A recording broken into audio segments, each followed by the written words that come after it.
Okay, hello Philippines! Good morning! So, kita-kita na punta din sa YouTube channel, Arnie Chavez. Atong agi, nag ang atong tapiko is run Sara Duterte para sa pagka-presidente ng Pilipinas. So, niya na ta karon sa episode number 2. So sa una, ato ang hisgutan ang paghangyo sa katawhan kang Inday Sara nga mudagan gyud sa pagka-presidente. Mauna gyud ang hangyo sa katawhan nga mudagan siya sa pagka-presidente. Og karon murag ato nang nakita nga naanag gyud siya mga posibilidad nga murag nagkuan na gyud siya nga mudagan na gyud siya sa pagka-presidente. So, unsa man gyoy nagustuhan sa katawhan diha nimo Inday Sara nga gusto ka padaganon sa pagka-presidente? Unsa may nagustuhan sa katawhan diha sa imuha? Mao ni karon ang atong pagahisgutan mahitungod sa tulo ka tapiko nga ato ang pagahisgutan nganong nagustuhan gyud ka sa katawhan nga padaganon ka sa pagka-presidente. Sa dili pa nato ipadayon, shout out sa ako ang igagaw nga si Rilon Tod o sa akong mga subscriber. Shout out kaninyong tanan diha. So, salamat kayo sa inyong pag-subscribe og naa natay 770 nga subscriber. So, hapit na kita maka 1,000. So, salamat kayo sa inyong pag-subscribe. O ayaw ninyo pagkalimti pag like, comment, then pag pindot sa notification bell nga all para nga updated ta sa ato ang mga bag-ong video. So, karon ato ang pagahisgutan sa episode number 2 ang tulo ka mga exciting topic nganong gusto gyud ka Inday Sara nga padaganon sa mga sa katawhan sa pagka-presidente ng Pilipinas. Okay, naa diri sa ato ang likod, ha? Si Madam Sara. So, number 1, amo ang nagustuhan sa katawhan diha sa imuha, ang among nagustuhan na kay kaalam, kahibalo. So importante kayo ning kahibalo. Number 2 is pagkamatinud-anon diha sa serbisyo. Ug ang ikatulo ang leadership nemo.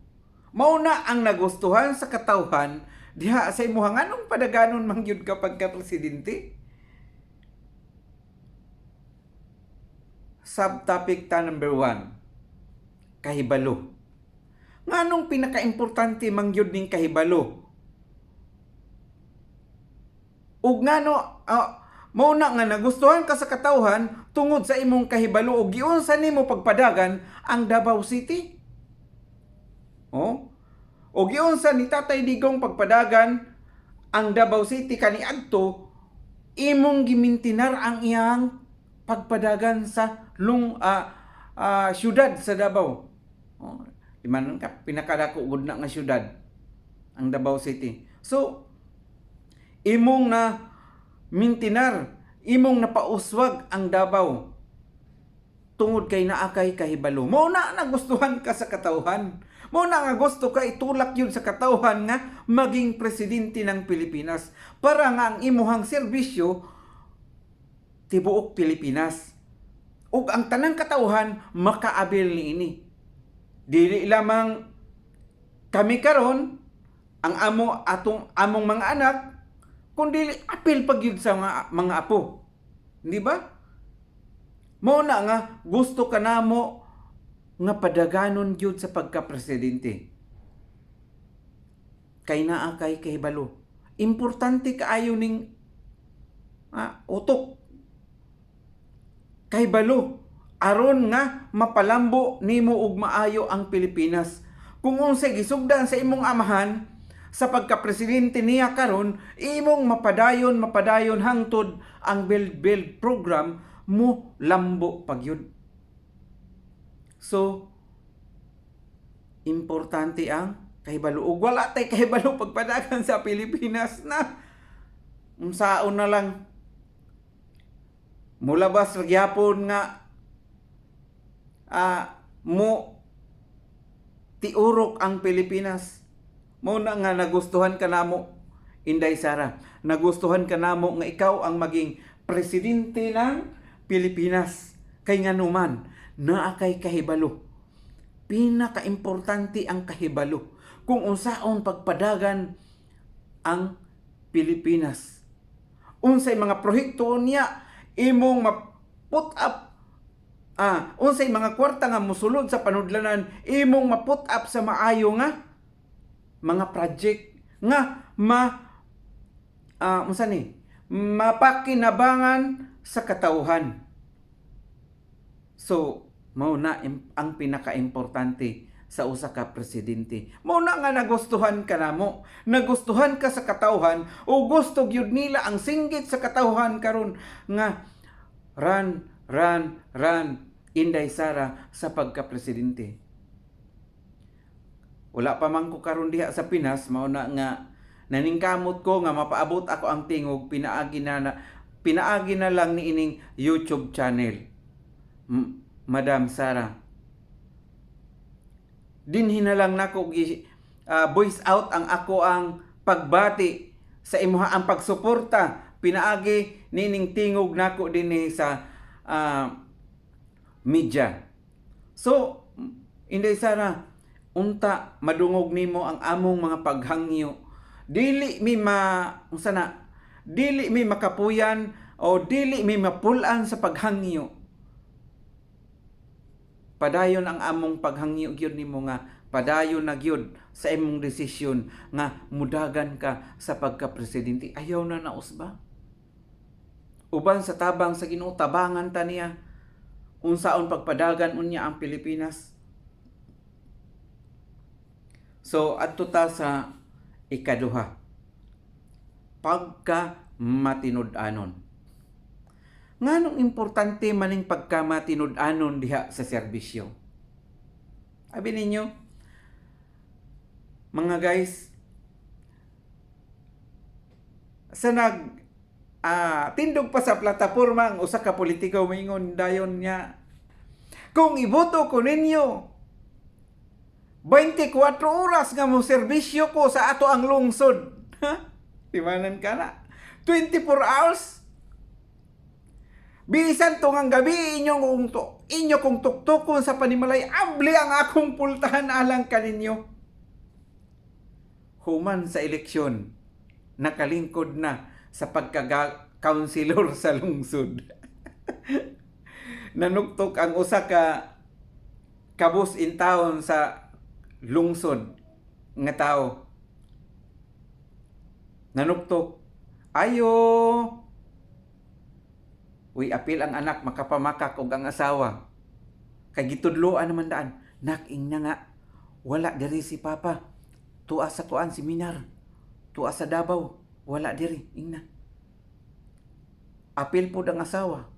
Mahimong bakakon apil na ang anak o ang asawa kay nga naman gitudloan sa amahan nga kanselor nga ingna wala diri kay mahadlok ang pangayuan unya og kwarta. Stilan, asa naman tong saad nga kung iboto ko ninyo 24 oras nga mo serbisyo ko sa atong lungsod, abli ang akong pultahan anytime. Nakalimtan na, nakapamakak na hinon apil ang anak. Mao na nga lisod kaayo ang dili matinud-anon sa serbisyo.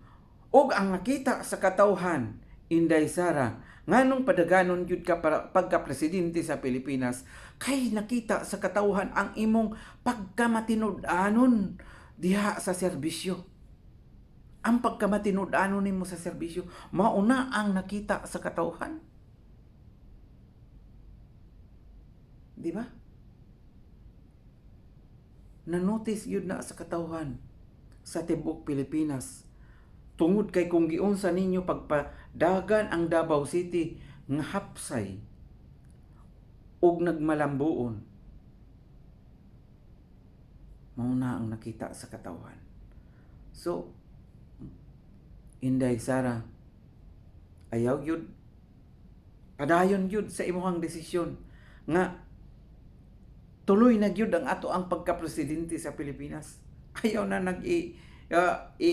liko-liko pa usba imong desisyon. Straight na gyud. Padayon na gyud. Aron nga kaambit ang tanan katawhan sa Pilipinas sa imuhang serbisyo. Kay naani mo ang pagkamatinud-anon diha sa serbisyo. Mao na ang pinaka-importante sa usa ka tawo, ang pagkamatinud-anon.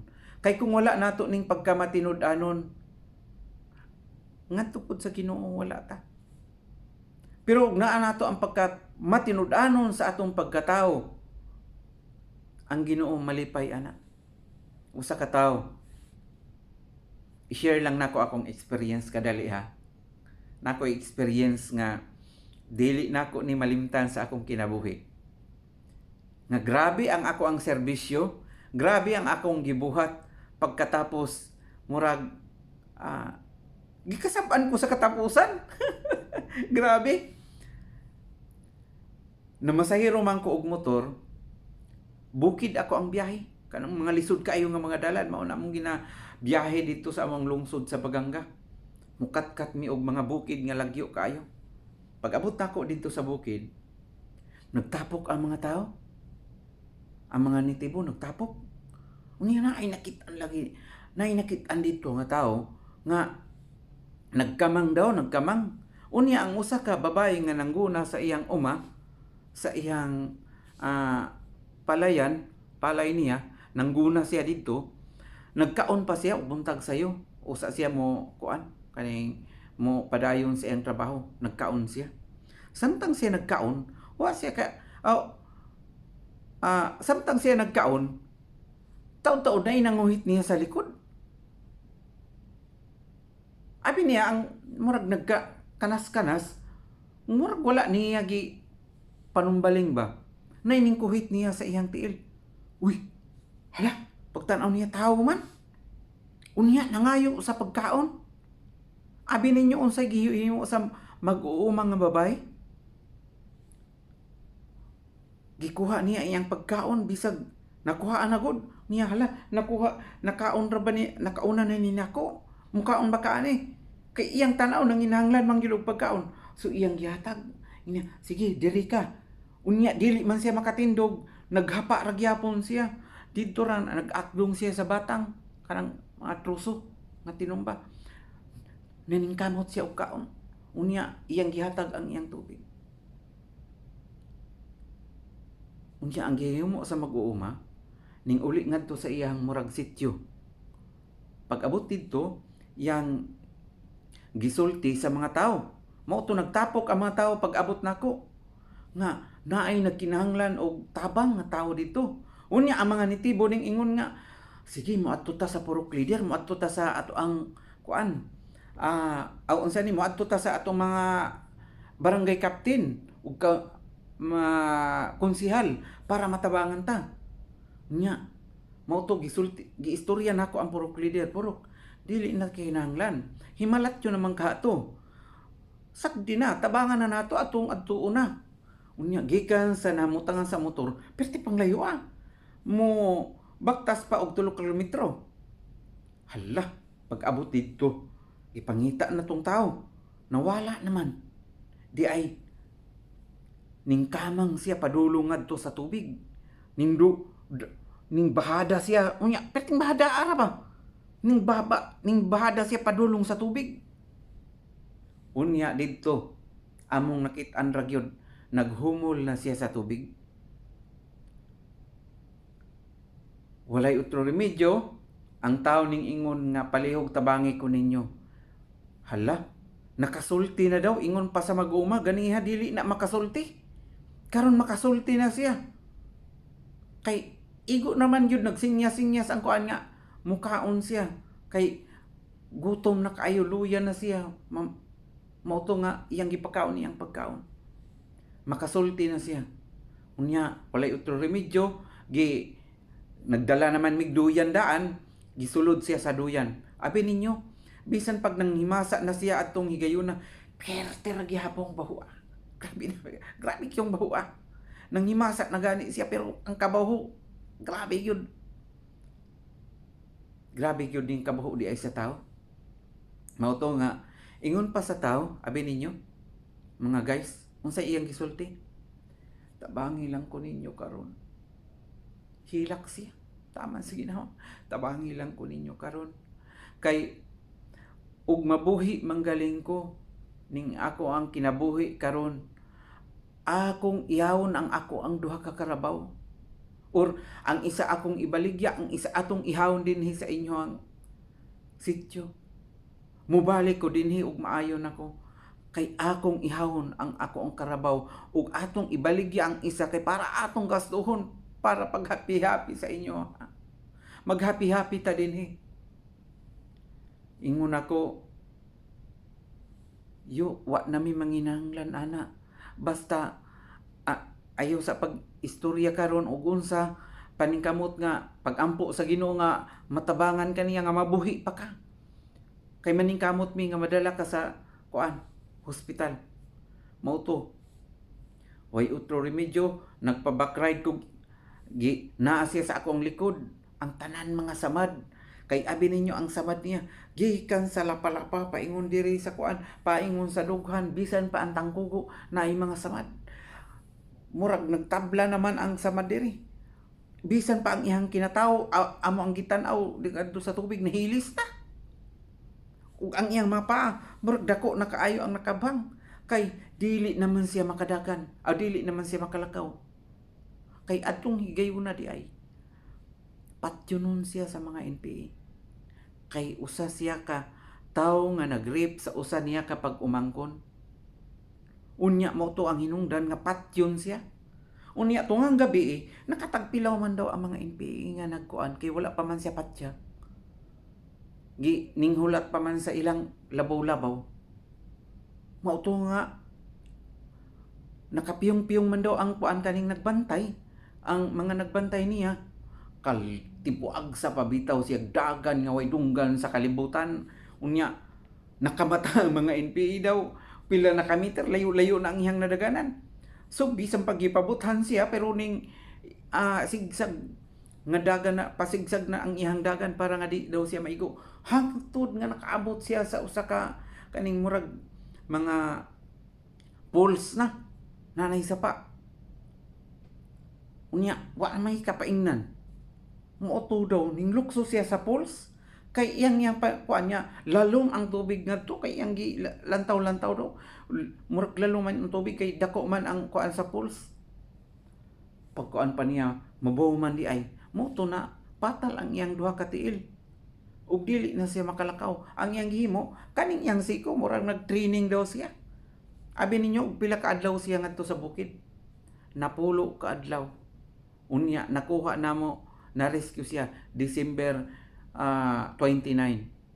Napulo siya ka adlaw ngadto sa bukid. Nagkamang-kamang daw siya saka munaog naman sa pinakakuan yung kuan sa bukid. Basta daw sa primero gyud niya burag wala niya baliwala niya mga tunog, mga gas-gas sa bato sa ihang tiil, basta makalingkawas lang gyud daw siya. Mao to nga among rescue. Nadala nako na sa ospital. Niya ang iyang saad ingon niya, dong adto asa ako ang pamilya dong naa sa Bakulin. Unya pahibal nga naa nako diri.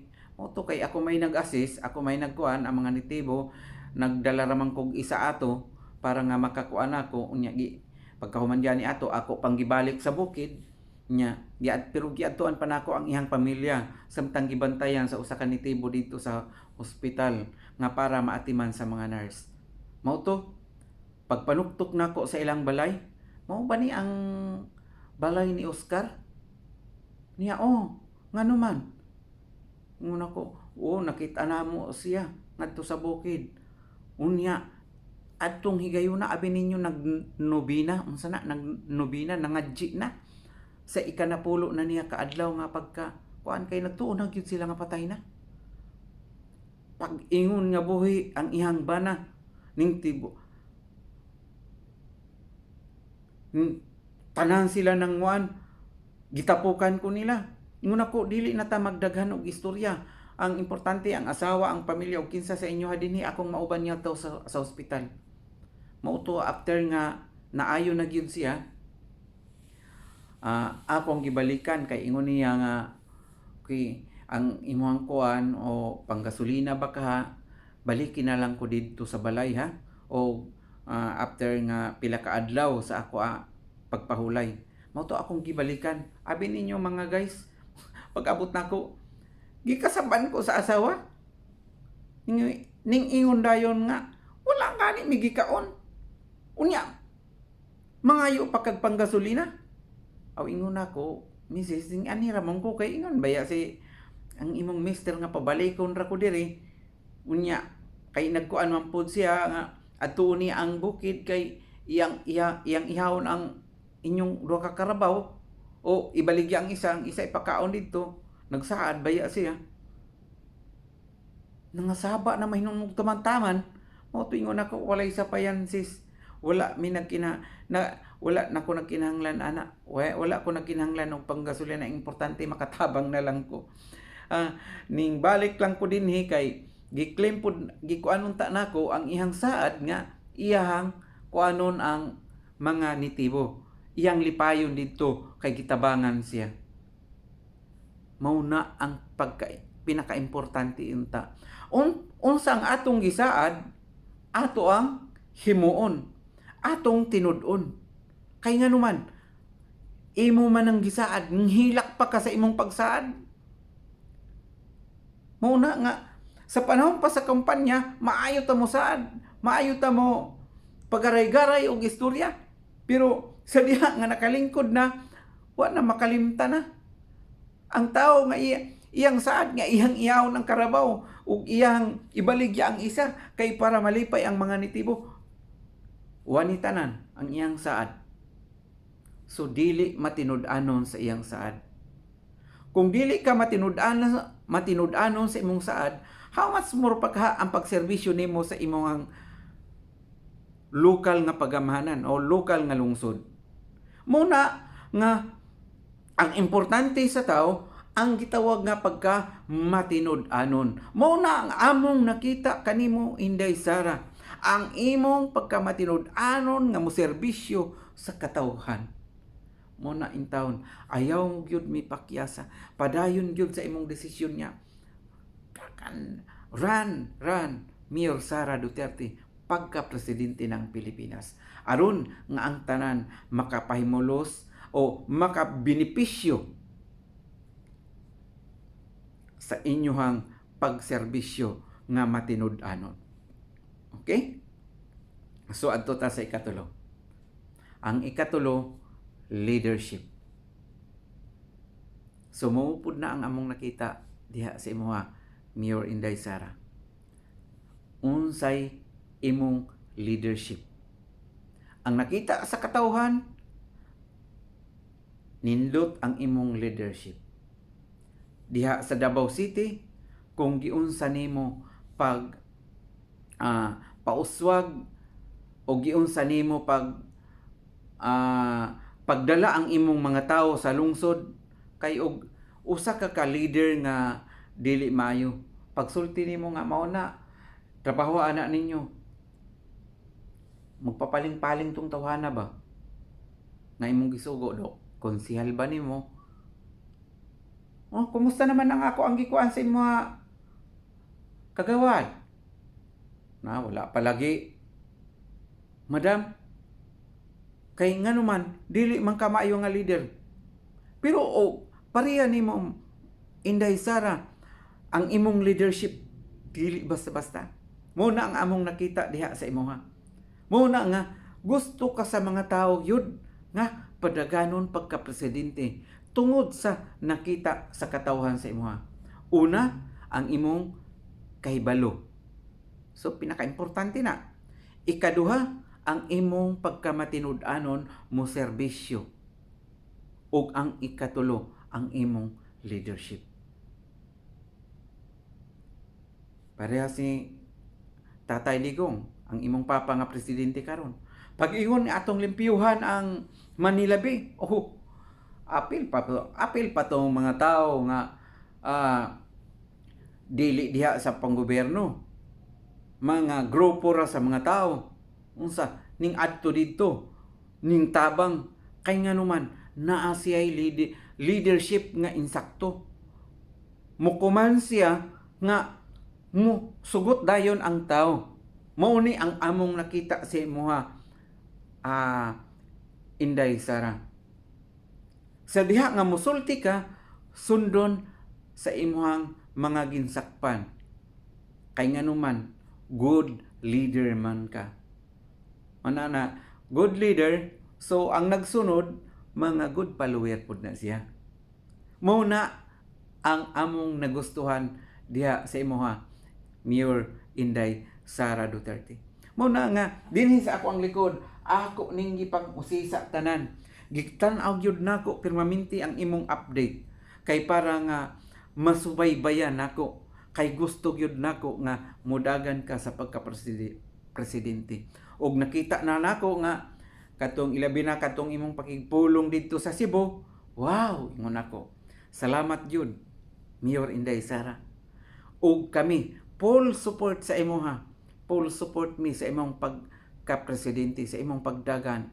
Muna by December by October mahibaluan na namo nga nakapile na kag candidacy. So maningkamot mi diri sa Dubai, maningkamot kog kampanya. Bisag na ako diri sa Dubai, maningkamot kog kampanya para nimo. Pero sa pagkakaron, bisan pa mga OFW nga kanang magtapok daw asa mi nga sa park nagtapok dito sa Mall of Emirates, diha mangyud ang tapukanan namo nga mga OFW, magkita-kita mi dito, mangaon ana istorya kanunay gyud ko nagkuha og kaugalingon akong survey. So ikaw gyud ang gitipuhan sa mga OFW. Ikaw ang gusto nila nga padaganon. Muna nga nalipay mi sa imong desisyon. So ayaw na nag-usba. Amo na nang mutabang mi pag-ampo nga dili na mausab ang imong desisyon. Ug kana nga desisyon diretso na. October, then pagka next year, panahon sa kampanya, kaming OFW, bisan pa ang among pamilya, mga barkada, mutabang gyud mi og mutabang mi pag kampanya nga ikaw gyud ang iboto. Sa bagay sa pagkakaron, wala gyud koy na meet nga tao nga dili suporta sa imuha Mayor Sara Duterte. Suportado gyud ang tanang OFW nga akong nakita. Mauna nga atong paningkamutan nga ipadayon gyud ang imong desisyon sa pagdagan. Ayaw na gyud pag-usba. Ato nang maningkamot sa maningkamot mi sa pag-ampo alang nimo nga padayon ang imuhang serbisyo sa tibuok Pilipinas. Aron nga molambo ta unya ang Build program magpadayon sa tibuok Pilipinas, maka hantod ang atong mga apo dili na mag-abroad. Usbon nako, lisod kayo ang pag-abroad. Kamingaw sa imong pamilya, ilabi na og mga babay, usahay gi panamastamasan pa, uban gi pang-rape unsa na lang. So moabot na unta ang panahon nga dili na gyud ta mag-abroad. Lisod kaayo ang mag-abroad. Mao na nga by year 2030 unta hantod sa pataas pa nga mga katuigan, wala na untay mag-abroad. Ang tanan unta naa na sa Pilipinas na trabaho. Mao na ang akong buhing pag-ampo, Mayor Sara Duterte. Mao na ang hangyo sa katawhan, ayaw gyud pagpakyasa ang among hangyo, run, Mayor Sara Duterte. Kay ikaw ang among pag-asa, pag-asa ng Pilipinas nga muuswag ta, padayon ta sa pag-uswag. Ha? Padayon ta sa pag-uswag hangtod nga matapos pod ang imong termino. Madam Sara, thank you, thank you, thank you. Ilabi na pod sa ako mga subscriber. Salamat kaninyong tanan. Bye-bye.